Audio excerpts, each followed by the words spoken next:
All right, in this video, I want to go over Arturia virtual instruments. And I want to give you a basic overview of what they've got, what they sell, and there is a sale on right now, which I'll have an affiliate link to in the description. So I'll talk a little bit about Analog Lab. We'll see what that's all about, and then we're going to look at some of their synth recreations and what makes them kind of compatible with each other, because you'll see that the synthesizer recreations are very cool. They're all designed to work just like an original synth would back in the 60s, 70s, 80s, 90s, whatever it is. But when you look at them on the surface, it's like, oh man, I have to relearn how to use a synthesizer or a virtual instrument for this one specific instrument. And then I'm also going to walk you through the Vocoder, which is a very cool synthesizer, and a lot of people like using that thing, but it's a bit of a convoluted setup. So we'll do that at the very end of the video. So first off, let's just look at what is available and talk a little bit about the similarities and differences between a lot of their virtual instruments. So here on the Native Instruments website, you can see that they've got 50% off the V Collection, Effects Collection, and Pigments 5. Pigments we won't talk about too much right now. I've got lots of videos on that, and I'll have some videos coming up in the near future on Pigments. Really great software, a super powerful virtual instrument in itself. We're not going to talk about the Effects Collection. We'll just look at the V Collection and Analog Lab.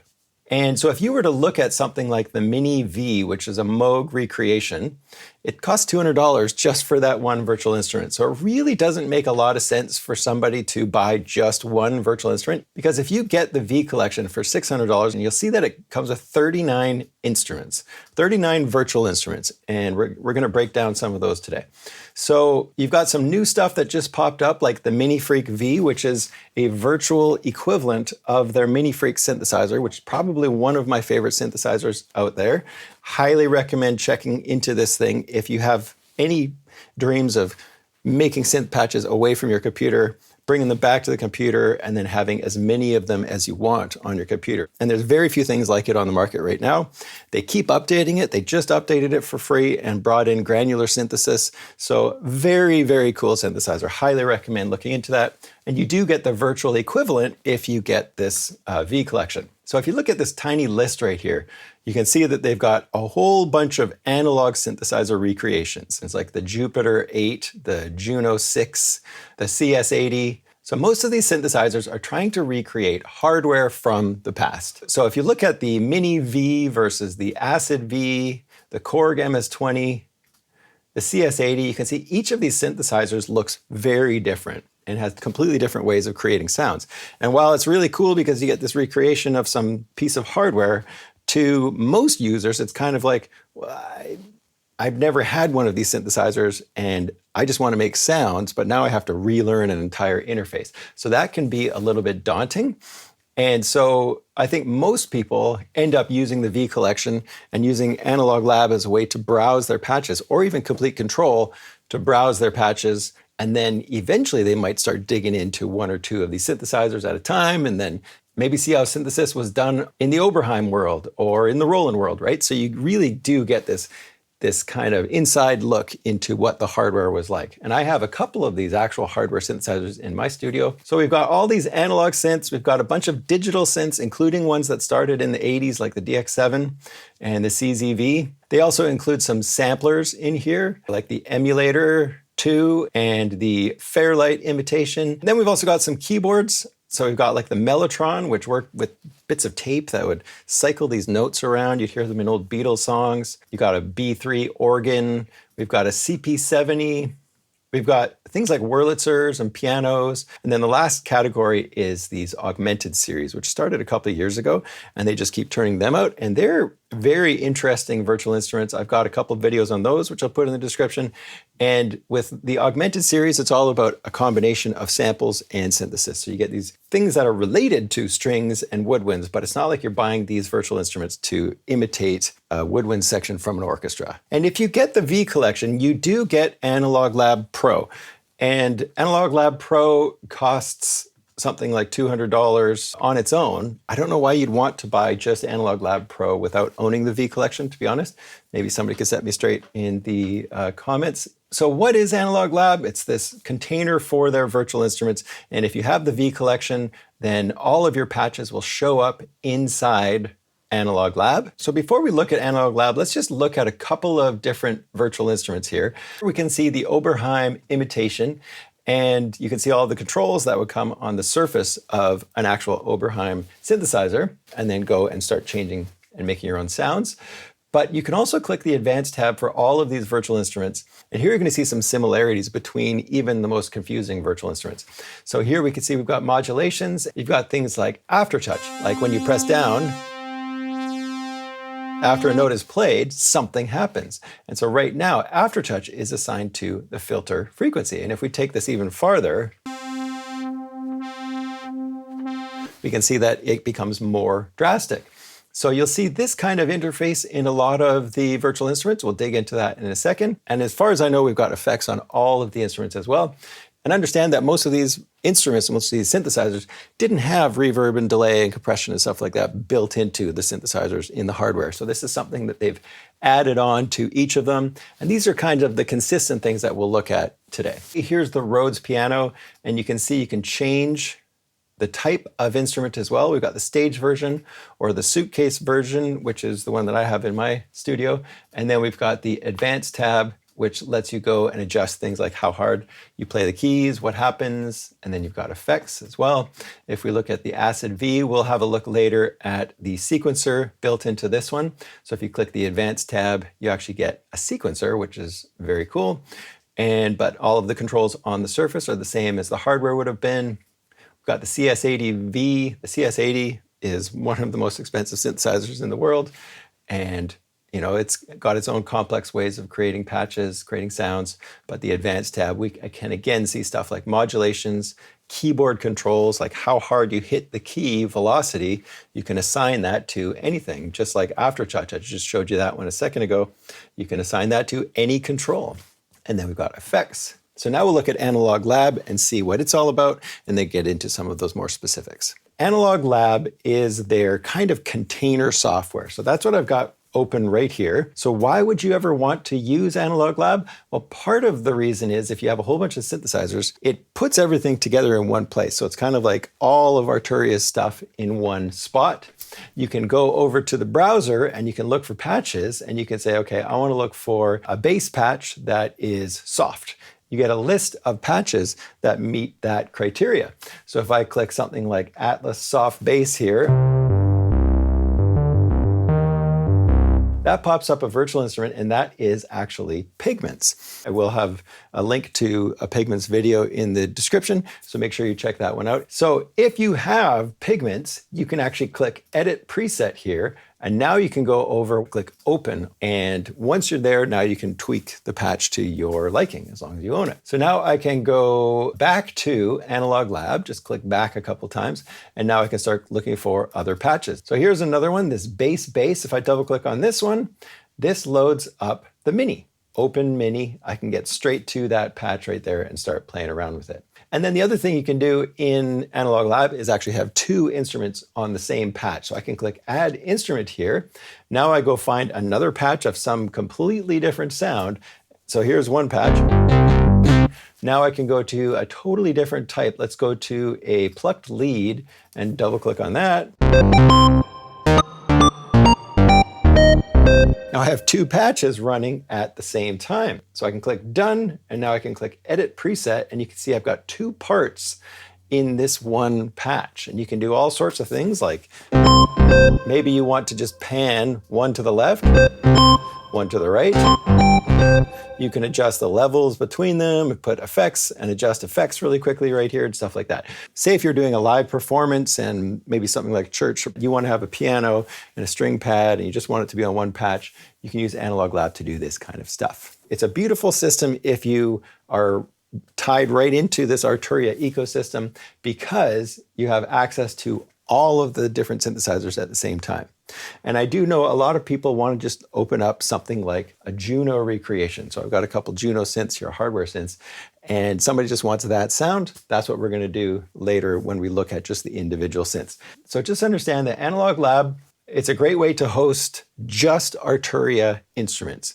The other thing I should mention is that as far as I know, there's no way to load third-party instruments inside Analog Lab. So it's not like you could have a Native Instruments instrument running inside Analog Lab with another patch from Arturia or something like that. So it's just Arturia stuff, and that's a little bit different from Native Instruments ecosystem, I guess you could say, which is complete. In complete control, you can actually run Arturia virtual instruments, and you can run instruments by other manufacturers as well. So in my opinion, Analog Lab is really great when I just want to find patches in the entire Arturia ecosystem, which is huge. If you want to tweak your patch, this giant preview space, which has a whole bunch of other things I should mention, these are called macros. And if you have an Arturia keyboard like I've got right here, you can control the sounds with their keyboards automatically assigned to a bunch of settings. Analog Lab, this humongous container for all of their stuff.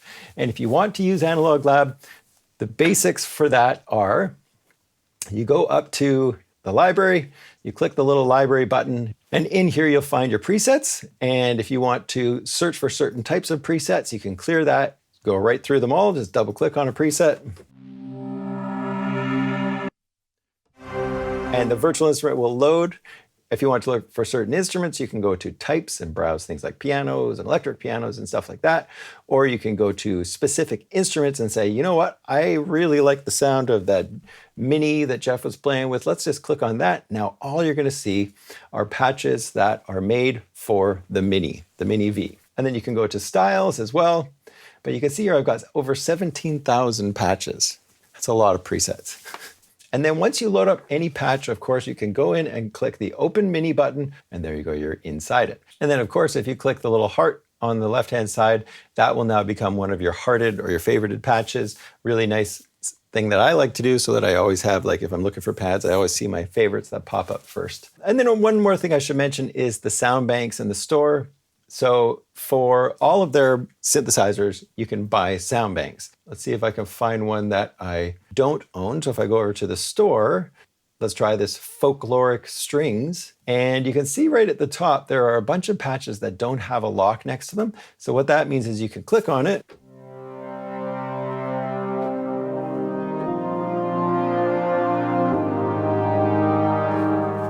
And you get to actually play and preview the patches before you buy the expansion, which is a really cool system. And I've used this a number of times now for certain projects where, you know, I needed sound effect sounds, or I needed something that sounded a little bit more 80s, and you can go to certain genres and go, all right, let's see what we got here. Let's try the SQ80 Skyline. So we're getting into the 80s stuff.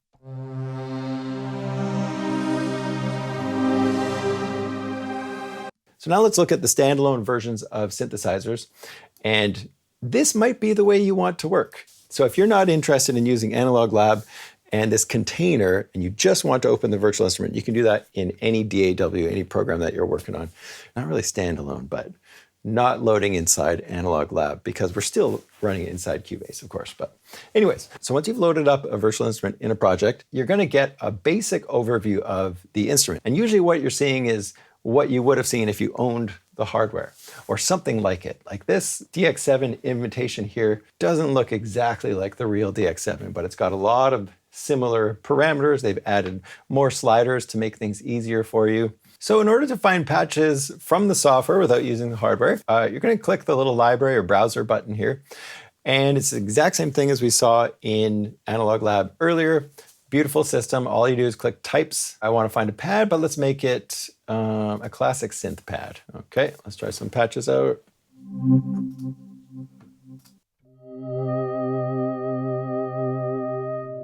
So this is an actual imitation of a real DX7. And I have a comparison video on this one too, so make sure you check that out. This one sounds nice. Double click on it. So down at the bottom, you're going to have these macros. Things like brightness, timbre,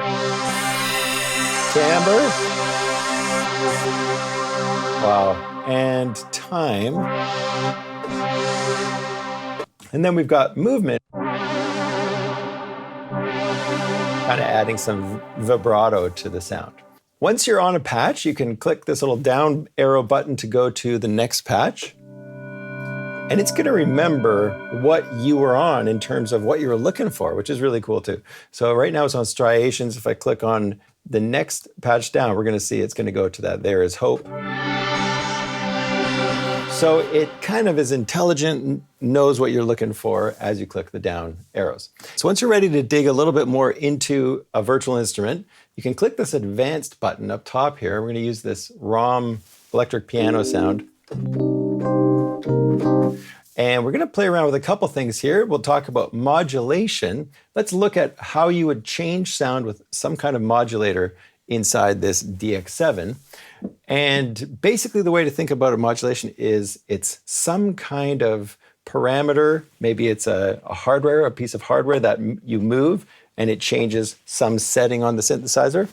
Or it could be something that is set up to just constantly be changing a parameter over time. And that's usually called an LFO. So you can see that we have things like LFOs, this low frequency oscillator. And by the way, I do have a video that goes over all of this kind of stuff on synthesizer basics, modulation, LFOs, and also envelopes, talking about how sound changes over time. So make sure you go watch that video if this is sounding kind of gobbledygooky to you. And for example, we could go to the modulation on the DX7 here, click in this top little corner. What's our source? And then what is our destination up top? So here are your sources. And right now we can see mod wheel is assigned to something and LFO2 is assigned to something. So let's find a destination, maybe something like volume. And then we're going to assign the source to be LFO1. So if I go to LFO1 and volume now, and I click this and I drag it up, you can hear that the volume is going up and down really quickly. And that is because LFO1 right here is set to oscillate or to go back and forth really quickly. We can actually turn on tempo sync. So right now our tempo is set to a quarter note. Let's change that speed to an eighth note and press play. So our tempo is, and our speed of our LFO now is, so you can hear that it's now changing according to whatever tempo this LFO is. So that's an LFO. It's actually not that hard to assign an LFO to any kind of parameter. We'll have a look at another one in a second. And then another thing I should mention while I'm looking at something like the DX7 is effects. So right now, we don't have any effects assigned in this patch. But if you click on the effects tab and click this little drop down, you're probably going to see something like reverbs and delays and chorus. So let's go to a reverb.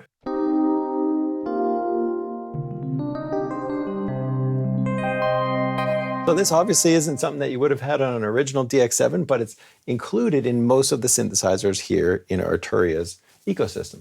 I can turn up the reverb right here. And then I could go and put on something like a delay, and then we're going to sync it.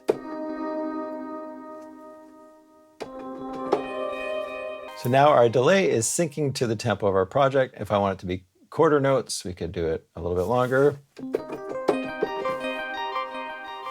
Right, so that's adding things like reverb and delay. If you load a patch that already has effects, you're going to see those right here.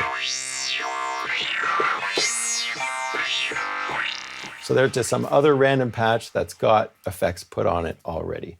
So again, that's the advanced tab where you get into some of these more detailed settings. Let's go to another synthesizer that is maybe a little bit more basic. Maybe it would have been a better place to start, but here is the June 6V. It sounds great. It's got some really good patches. And again, you click the little button up top here to get to your browser and start looking for patches. So let's go to types and we'll try a pad sound. We'll go a strings pad and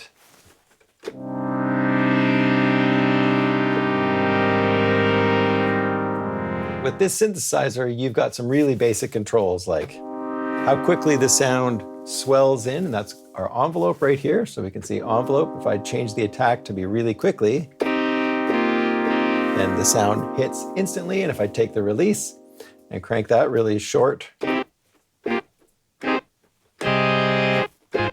now the sound cuts off instantly as soon as you let your fingers off. And here's our LFO that we were talking about in the other one. And if we click the advanced tab, then we can get in there and start digging into things like the delay and the reverb. Here's another patch and let's try some reverb.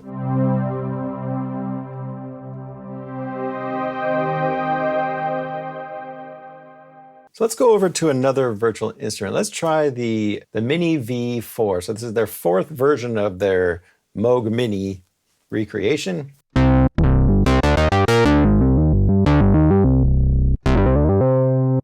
Really good sounding recreation. I've never had an actual Mini. This one is a straightforward synthesizer with a bunch of different oscillators. And if I click the Advanced tab on this one, we're going to see those similar controls. So we've got modulation, we've got things we can do with the keyboard, and then we've got effects. So let's try playing with this LFO just for a second. So we can see that I've got a bunch of different shapes down here, and we can assign this thing that's going over and over and over again to any destination. So let's click on the destination and choose something that's going to make a difference. And if you want to try something that's going to make a difference, just move some knobs and see what happens. And I just happen to know that this cutoff frequency is going to be a pretty drastic change. So if I can assign something to that, to wiggle that for me, that's going to be noticeable. So if I click the destination and choose filter cutoff as the destination. So this one already has a destination, which is the oscillator all frequency. So it's probably going to change pitch the more I crank this up, which sounds really bad. So let's turn that one off. Actually, we can even just click here and just turn none. And now let's just keep this one on filter cutoff, and we're going to crank it up. As long as this amplitude is up, now we can hear some changes. It'd be just like you grabbing that cutoff frequency and moving it really quickly over time. We can change what it looks like. It could be a square wave, which is kind of on and off. It's kind of like jumping from one spot to the other. And the more I crank it up, it's like the more we crank that cutoff frequency.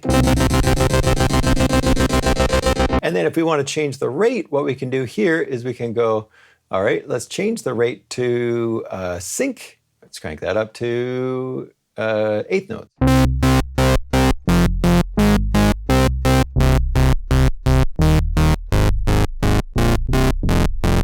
You can get some really fun things happening with these modulators just by playing with a few controls. Okay, so let's get rid of the changes that we have in there so nothing is happening, and let's just go check out this keyboard thing, which is also going to be on many of these virtual instruments. What are the things you can do here? Well, we can use the velocity to adjust something. So maybe we use the velocity to adjust drive and this cutoff frequency, so that if you play soft, it's kind of like taking this cutoff and starting it here. And if you play hard, it moves the knob all the way to the right. So if I click destination and choose filter cutoff, and then we're going to crank it up. We could also put on a reverb here. So let's go to the effects, and we've got reverb. Right, so if I turn that up, now we get more reverb. This is generally how you're going to be accessing changes of any virtual instrument in this whole system. Each one has different features on it. So this one here is the Acid V.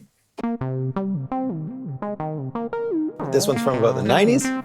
You can see some basic controls on the top here, but if we go over to the advanced, we can get to something called the sequencer. And you can see that these notes are going to play every time you hold down a C. It's going to be an A sharp or a B flat to start with, and then it's just going to keep playing. I could go, you know what, I want this note to be a G first. Now it starts with a G. If you turn slide, it's going to slide between the notes. You've got all these different ways of controlling how notes are repeating in this sequencer, and you're going to find that in a lot of other virtual instruments as well. Very cool stuff, but maybe you just want to play those notes in. So this is actually maybe the most useful thing for you is if you click the Advanced tab and you hear something that's got a sequence, but you just like the sound, but you just want to play it, just go to the sequencer and turn it off.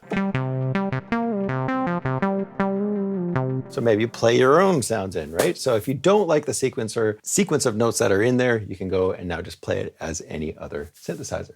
So that's messing with sequencers. And then the other thing I should mention is that we do have things like these Rhodes.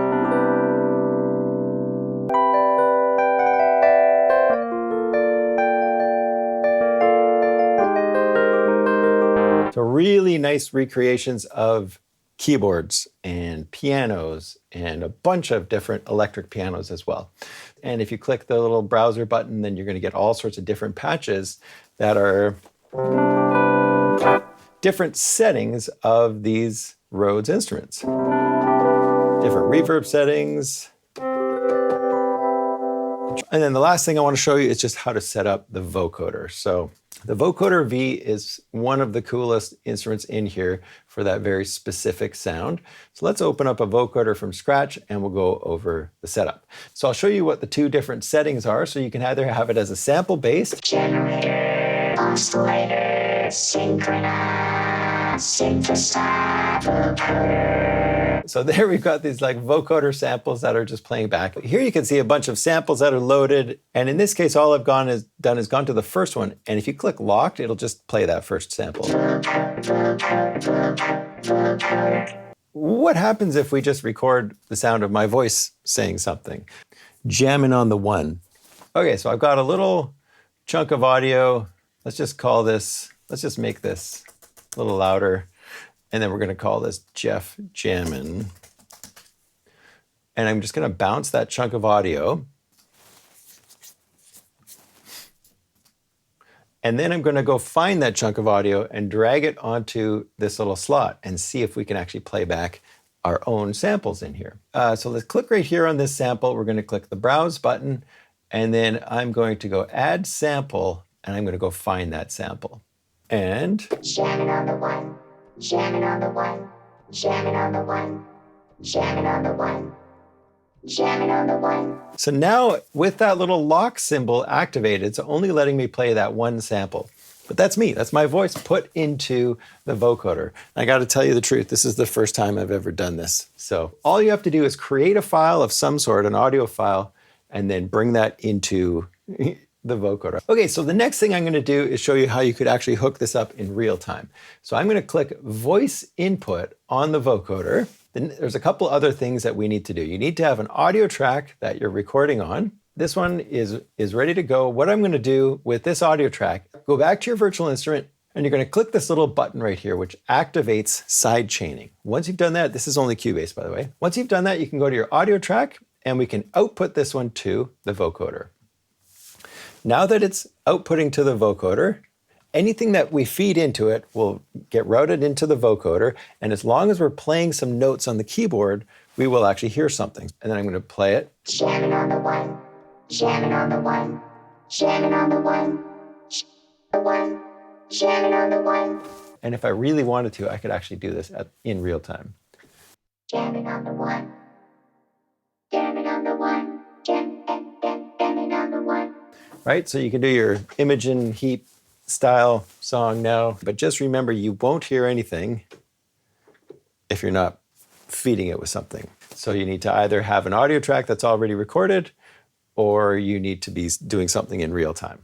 But that's the vocoder, and that is a very brief overview of how to find patches in the Arturia synthesizers and how to do some of the basic settings on each of those synthesizers. So if you want me to go into more detailed views on any of this kind of stuff, let me know in the comments. Thanks so much for watching the video. And if you're new here, hit the subscribe button and the bell, and I'll see you in the next video.